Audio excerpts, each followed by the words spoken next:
Hello friends, welcome to my channel. तो आज चलतु देखा घरे केमितिका आमर नड़िया मरा होउची, नड़िया तेल केमितिका मरा होउची। चलतु देखिनबा प्रोसेस। तो ये देखिपे मु नड़िया को किसी कोरी नेली। और ये बाबा बो माने गाई दुहिबारे व्यस्त। जो छोट बाछुरी छुआ होता देखिपे सी भी माँ पाखे अच्छी, तो ताकू न धरले गाई केमितिका दुहिबे से दी जन जाक लगी पड़ती। तो तापर सब नड़िया जो पूरा सरी मिनिमम 10टा नड़िया बोधे। तो ताको कुरनी आइला टिके खाली चुली चलैकी माने ताको उषुम कर दियाला। उषुम कर सारा पर पानी देकी पूरा हाथ में चकुड़ी चकुड़ी चकुड़ी चकुड़ी ये देखिपे रस बाहरला। तो सही नड़िया को माने मिनिमम आपन को 2-3 थर भल भाव में रगड़ी रगड़ी की धोया पड़ो। देले से जो मंडटा से छाँकी ने देन चुली लगेबे।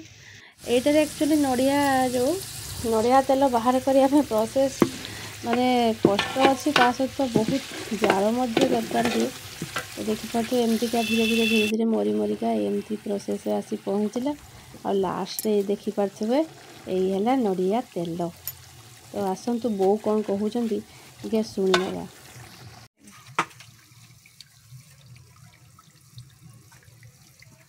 एतिक तेलर रेट केते हबो बो? केते तेल हबो एटा? 500 हिबो ना? 250 टका।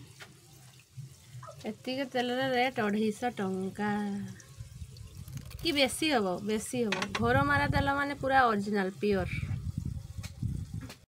गोटे नड़िया गछर लक्ष लक्ष टंका इनकम कहीं ना नड़िया गछर डांगर जालनी है, नड़िया डाबर जालनी है, नड़िया तेलर नड़िया तेल है, पुणी नड़िया चढ़ा खाइबा को है। तार किछि जिनस टिके भी नष्ट नहीं। नड़िया खुलार फिर सब जिनस तैयारी होउची। हां धुणा झुणा मरा होउची, नड़िया चूड़ी रो होउची, नड़िया तापर काठी रो फिर माने पिंछ बिक्री होउची, पिंछ होई कि ताको झाड़ू तैयारी करा होउची। झाड़ू तैयारी नड़िया गछ। तेणु समस्ते गोटे गोटे नड़िया गछ लगांतु निज घरे बाड़ी रे, आउ नड़िया खांतु।